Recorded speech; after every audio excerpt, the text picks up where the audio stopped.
আমার একটু বদ অভ্যাস আছে, আমার সাথে একটু পায়েস লাগে এবং দুটোকে আমি একটু মেখে মেখে খাই। জানি না আজ সেই রাস্তাগুলো কেমন হয়েছে দেখতে, অনেকদিন দেখি না। ভিড় নিশ্চয়ই থাকবে। একেবারে দোরগোড়ায় এবার সরস্বতী পুজো।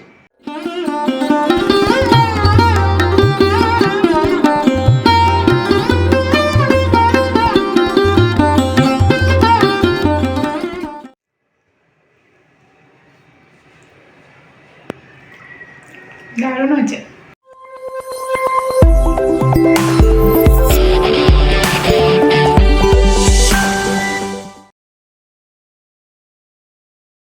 কি তৈরি হচ্ছে? দুধ দিয়ে দিলে পায়েস।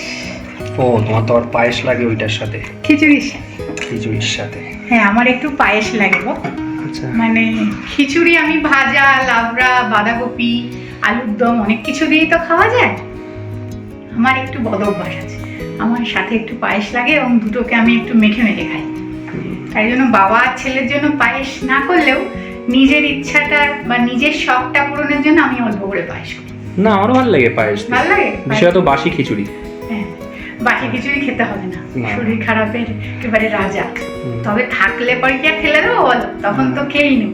ভেরি গুড মর্নিং সকলকে, ওয়েলকাম ব্যাক টু গানি আড্ডায়। আশা করি সকলেই ভালো আছো। একেবারে দোরগোড়ায় এবার সরস্বতী পুজো। মিষ্টি তো আগেই দেখিয়ে দিয়েছি, তা বলেছিলাম ভোগের খিচুড়ি দেখাবো, আজকে কিন্তু দেখাবো ভোগের খিচুড়ি। তা সরস্বতী পুজোয় তো এখন মানে স্টেশন চত্বরে আর যাওয়া যায় না, এত ভিড়। আমাদের সময় তো তাই হতো, বিরাটি হোক, বেলঘুরিয়া হোক, যেখান থেকে হোক বাবা একটা সরস্বতী ঠাকুর নিয়ে আসতো। মূর্তি কেনার ভিড়। হ্যাঁ, মূর্তি কেনার ভিড়। সরস্বতী পুজোর দশকর্মার বিভিন্ন দোকানগুলো ফুটের ধারে বসে না, স্টেশন চত্বরে মোটে হাঁটা যায় না। জানি না আজ সেই রাস্তাগুলো কেমন হয়েছে দেখতে, অনেকদিন দেখি না। ভিড় নিশ্চয়ই থাকবে। হ্যাঁ হ্যাঁ, তাই না? আর সরস্বতী পুজো বাঙালির কাছে একটা অন্য সেন্টিমেন্ট। আর সরস্বতী পুজোর দিন স্পন্দনদের পরীক্ষা শুরু হচ্ছে, বলো কাণ্ড। তা ছেলেটা যেহেতু ওদিন পরীক্ষা শুরু হচ্ছে, ওকে একটু পড়াতে টড়াতেও কম বেশি বসতে হবে, দেওয়া নেওয়া এগুলো একটু থাকবে, পুজোটাও করতে হবে। তা সেদিন পুজো দিয়ে সেই ভোগের খিচুড়ি রান্না তোমাদের দেখাতে পারবো না, ভাবলাম সময় ম্যানেজ করে উঠতে পারবো না, তাই আজকে কিন্তু সরস্বতী পুজো নয়, আর দুটো দিন বাদেই পুজো। ভোগের খিচুড়িটা তোমাদের দেখানোর জন্য আমাদের দুবার করে খাওয়া হলো আর কি। আজকে একবার খাবো, আর দিনের দিন তো একবার করবোই, কিন্তু তখন আর ওই যে বললাম সময় করে না দেখাতে পারবো না।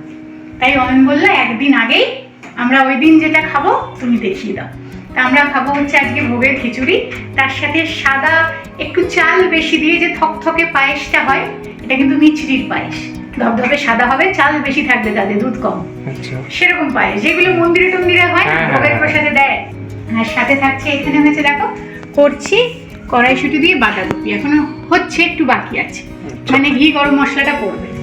তো এই আজকে আর ভাজাভুজি নেই, তবে ওরা যেহেতু বেগুন খেতে খুব পছন্দ করে, আমি ওই বেগুন ভাজাটা দিনের দিন একটু ভেজে দেবো, তার সাথে এগুলো তো থাকবেই। হয়তো সেদিন আর বাঁধাকপি করবো না, আলুর দম করবো। তা আজকে বানাবো ভোগের খিচুড়ি। তবে এই ভোগের খিচুড়িটা কিন্তু আমি একেবারেই ওই ভুনা খিচুড়ি বা ভুনি খিচুড়ি হয় না ঝরঝরে, ওরকম আজকে করবো না। একটু গা মাখো মাখো থাকবে, মানে নরম থাকবে একটু, জলের পরিমাপটা একটু কম দিলেই সেটা ভুনা হয়ে যেত। আমি সেটা আজকে করবো না, একটু মাখো মাখো করবো। ভোগের খিচুড়ি আমার একটু মাখো মাখোই ভালো লাগে, তাহলে কি ভুনা খিচুড়ি খাই না? খাই, আজ তা বানাবো না। এখানে আমি সবজিগুলোকে কেটে রেখেছি। ফুলকপিটা একটু লবণ দিয়ে ভাপ দিয়ে জল আমি ফেলে রেখেছি, আলু কাটা আছে, গাজর, বিনস, দুটো টমেটো, লঙ্কা, আর হচ্ছে কড়াইশুঁটি। সরস্বতী পুজোর খিচুড়িতে কিন্তু কড়াইশুঁটি থাকবেই, কি বলো? এখন 12 মাসে ফ্রোজেন কড়াইশুঁটি পাওয়া যায়, তবে এটা তো টাটকা। সরস্বতী পুজোর খিচুড়িতে আমাদের যেমন কড়াইশুঁটি হতোই, থাকতোই আর ভালো লাগে খেতে। চলো এবার তাহলে খিচুড়িটা শুরু করি। কড়াইতে দিয়ে দিচ্ছি সর্ষের তেল, তেলটা গরম হয়ে গেছে। এবারে দিয়ে দেবো জিরে, দুটো তেজপাতা, 3টে শুকনো লঙ্কা, দুটো গোটা দিয়ে দেবো, একটা ফাটিয়ে দেবো। সর্ষের তেলের মধ্যে দিয়ে দেবো 1 চামচ ঘি। ফুলকপিগুলো একটু ভেজে নেব।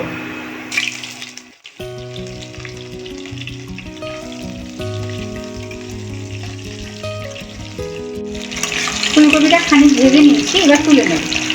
তোমরা না তেলে জিরে দেওয়ার আগে ফুলকপিটা ভেজে নিও, মানে আচ্ছা। শুকনো লঙ্কা, তেজপাতা, এই জিরে, এই তিনটে দেওয়ার আগে শুধু তেলে ভেজে নিলাম। আমি ভুল করে ফোড়নটা আগে দিয়ে দিয়েছি। সবজিটা আগে তেলে ভেজে নিলে ভালো। ফুলকপিটা আমি ভেজে তুলে রেখেছি। তার আলাদা আলাদা করে যদি প্রত্যেকটা সবজি ভাজি তাহলে কি হবে, অনেকটা তেলের প্রয়োজন হবে। তো অত তেলও আবার খাওয়া যাবে না। তাই যেটুকু তেল আছে তার মধ্যে এবার সবগুলো সবজি হালকা করে ভেজে নেব। তাই আর আলাদা আলাদা করে ভাজছি না, কেননা একটা একটা করে ভেজে তুললে অনেক তেল লাগবে। বাদ বাকি তেলে আমি আলু, গাজর আর বিনসটাও দিয়ে দেবো। আলুটা আগে একটু হয়ে যাক, তারপরে এটা দেবো।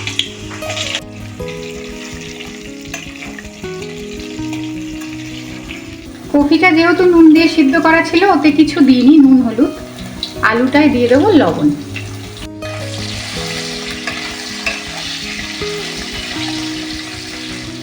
আলুটা খানিক ভাজা হয়ে গেছে, এবারে গাজর আর বিনসটাও দিয়ে দেবো। তবে গাজর বিনসটা দিয়ে কিন্তু বেশিক্ষণ ভাজবো না, তাহলে পুড়ে যাবে।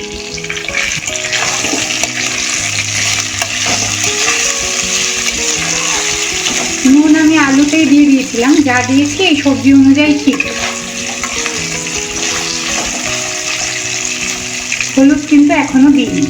সবজিটা অল্প করে ভেজে নিয়েছি, মানে গাজর আর বিনসটা। এরপরে ভিজিয়ে রাখা মুগ ডালটা, যেটা আমি জল ঝরিয়ে রেখেছি, সেটা দিয়ে দেবো। প্রথমে ডালটা ভেজে নেব।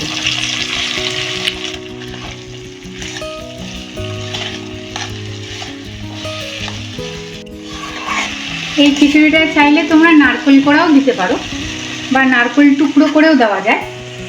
তবে নারকেল আজকে আমার কাছে নেই, আমি নারকেল দিচ্ছি না। যা ঘরে সবজি ছিল তাই দিয়েই করছি, শুধু ফুলকপিটাকেই তুলে রেখেছি। আর মুগের ডালটাকে খুব ভালো করে একটু ভেজে, তাও প্রায় ঘন্টা দেড়েক হয়ে গেছে, এটাকে ধুয়ে জল ঝরিয়ে রেখেছিলাম আমি। আচ্ছা, ভেজে ধুয়ে জল ঝরিয়ে রাখা হ্যাঁ, মুগের ডালটা। প্রথমে ভেজে ওই কড়াইয়ের মধ্যেই কিছুক্ষণ ওই গরম জলটার মধ্যেই রেখে দেবে। তারপরে ভালো করে 2-3 বার আবার জল পাল্টে পাল্টে ধুয়ে এরকম ওই ফুটো ঝুড়িগুলোতে রেখে দিলে জলটা ভালো ঝরে যায়। এবং তাতে কি হয়, বেশিক্ষণ খিচুড়িটা হতে সময়ও নেবে না। গোবিন্দভোগ চালের করবো তো, তাই মুগ ডালটা আগে ভালো করে ভেজে নেব। গোবিন্দভোগ চাল গরম জল দিলেই তাড়াতাড়ি করে হয়ে যাবে। আর এই সবজিগুলো যেহেতু আমি অল্প ভেজেছি, সেই কারণে এটা পুরোটা সিদ্ধ হয়ে যাবে খিচুড়ির সাথেই। আর আমি এগুলো তুলে রাখি না। খিচুড়ির জন্য মূল যে দুটো উপকরণ লাগে, মানে চাল আর ডাল। এটাতে কি হয়, ধরো যদি তুমি একটু ডালের পরিমাণটা বেশি দাও চালের থেকে, তবে সে খিচুড়ি কিন্তু খেতে বেশি স্বাদ হবে। আবার অনেকে আছে সমান সমান দেয়, চালও যতটুকু ডালও ততটুকু। তবে ডালের পরিমাণটা হয় সমান, নয় একটু বেশি দিও।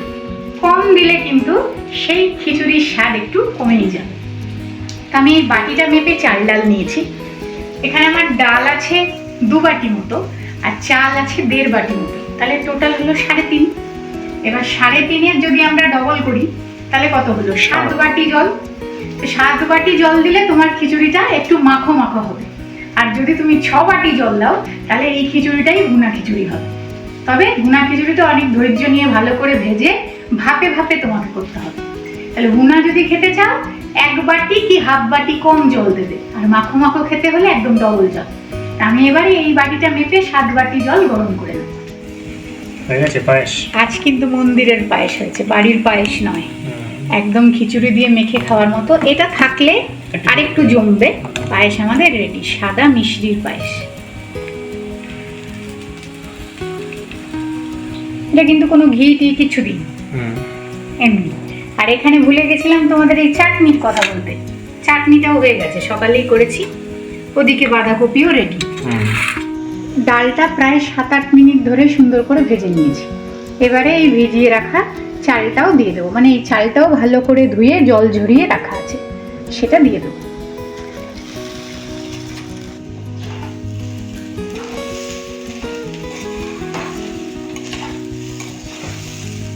এই খিচুড়িতে কিন্তু গোটা গোটা ওই নতুন আলুও ভালো লাগে, গুঁড়িগুলো। তো আমরা কালকে যখন ওই বাঁধাকপি আনতে তুমি গেছো, আমিও ছিলাম তোমার সাথে অবশ্য, কিন্তু আমি দেখিনি যেই দোকানটায় গেছো। আমি ভাবছি যে নেই বোধহয়, আর পাওয়া যাবে না। চালটা দিয়ে একটু ভেজে নিয়েছি, তারপরে দিয়ে দেবো হচ্ছে কাঁচা লঙ্কা, টমেটো। টমেটোগুলো কিন্তু আজকে আমি একটুও দানা ফেলিনি, এমনি কেটে নেওয়া আছে। তার সাথে চলে যাবে পর্যাপ্ত পরিমাণে লবণ, হলুদ গুঁড়ো, কাশ্মীরি লাল লঙ্কার গুঁড়ো, জিরের গুঁড়ো। এই পর্যায়ে কিন্তু খিচুড়িতে আদা বাটাও দেওয়া যায়, তবে আমি আদা বাটা খিচুড়িতে সবসময় দিই না গো, তাই আজকেও আমি যথারীতি আদা বাটা দিচ্ছি না। যারা আদা বাটা দেবে এই সময় দিয়ে দিও। টমেটোটা আগে দিইনি, বেশি ভাজলে পুড়ে যাবে, তো একটু এখন ভালো করে ভেজে নেব। এবারে দিয়ে দেবো কড়াইশুঁটি, তার সাথে সাথে পরিমাণ মতো চিনি। এটা যে যার স্বাদ অনুযায়ী ব্যবহার করো।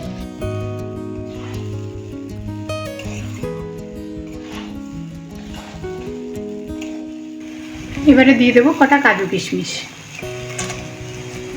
আমি কিন্তু কাজু কিশমিশ আগে ভেজে নিই না, এখনই মেশাই, রঙটা বেশ ভালো থাকে।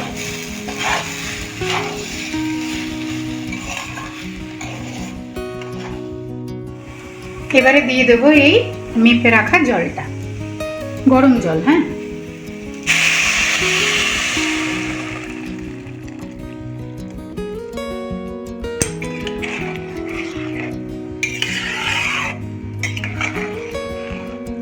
এবারে চাপা দিয়ে দেবো, গ্যাসের ফ্লেমটাকে মিডিয়ামে রেখে দেবো।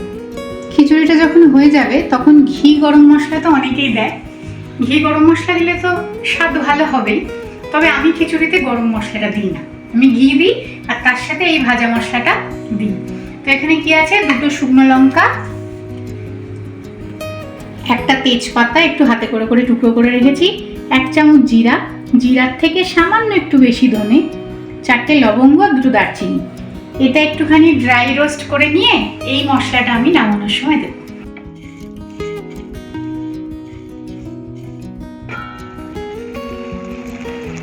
আহ, কি সুন্দর গন্ধ বেরিয়েছে।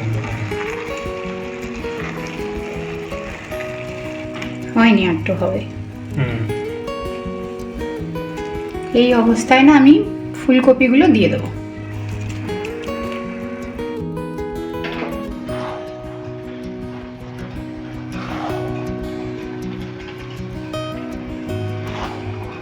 কাঁচা লঙ্কার বিনস কিন্তু বোঝা যাচ্ছে না, ভুল করে কাঁচা লঙ্কা খেয়ে ফেললেই হলো, এটা আমার বিশাল হয় এই জিনিসটা, সেই জন্য আমি তোমাকে একটু সতর্ক করে দিলাম, হয়তো কচকচ করে গামলে লঙ্কাই খেয়ে নিলে। এদিকে মশলাটাও ড্রাই রোস্ট হয়ে গেছে, এইবারে এটাকে আমি গুঁড়ো করে নেব। একটু ঠান্ডা হলে তারপরে গুঁড়ো করব। গ্যাসের ফ্লেম কিন্তু বন্ধ করে দিয়েছি, ফুলকপিটা দিয়ে খানিক নাড়িয়ে চাড়িয়ে গ্যাসের ফ্লেমটা বন্ধ করে দিয়েছি।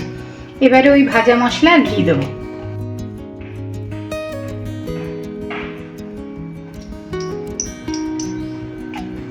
গোবিন্দভোগ চাল আর সোনামুগের ডাল, তাই না?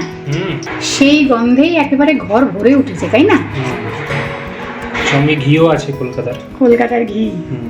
আর দিয়ে দেবো ভাজা মশলা, যেটা করা হলো। হ্যাঁ,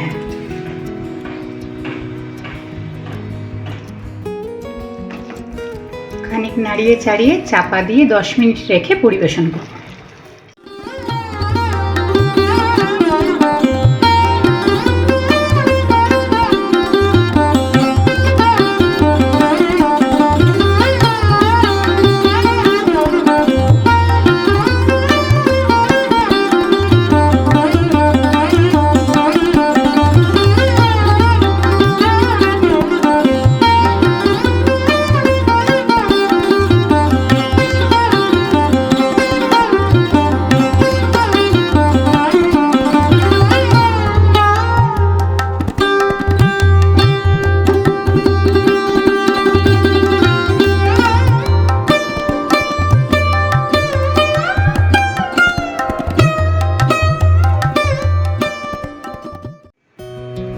মাখো মাখো খিচুড়ি, তাই না? কিন্তু একেবারে ঝুরঝুরে নয়, প্রথম থেকেই যেটা বলছি। দেখতে তো সুন্দর হয়েছে, এখন আমরা কেউ চেখে দেখিনি, জানি না কেমন হয়েছে। তুমি দেখো চেখে একটু। আমি দেখবো, আমি তো আবার শুধু খেতে পারি না, আমি 1 চামচ এই কোনাটা একটু পায়েস নিয়ে মেখে খেয়ে দেখি, যেরকম আমি খাই।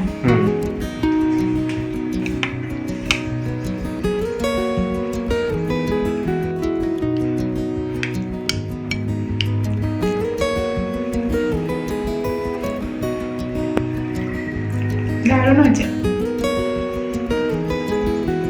সত্যি সুন্দর হয়েছে। আর পায়েস ছাড়া একটু খেয়ে দেখি।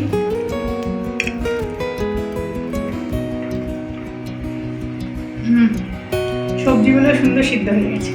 আমি ওপর দিয়ে একটু ঘি ছড়িয়ে নেবো আবার খাওয়ার আগে। খাবার কি নেবে? ভালো ঘিয়ের গন্ধ আছে, সেটা তোমার দরকার পড়ে নিও। ভালো লাগছেও দেখতে বেশ খিচুড়িটা। ঠিক আছে, তাহলে তোমরাও বাড়িতে বানিয়ে নিও, বেশিক্ষণ সময় লাগে না। চাল ডালটা ভিজানো থাকলে খুব তাড়াতাড়ি হয়ে যায়, খেতেও ভারী সুন্দর হয়েছে। তোমরা এরকমভাবে বানালে আমাকে জানাতে পারো খেয়ে কেমন লাগলো। ভিডিওটাও তাহলে এতটুকু রাখি, যদি ভালো লাগে একটা লাইক করে দিও। খুব তাড়াতাড়ি আবার পরের দিন দেখা হচ্ছে।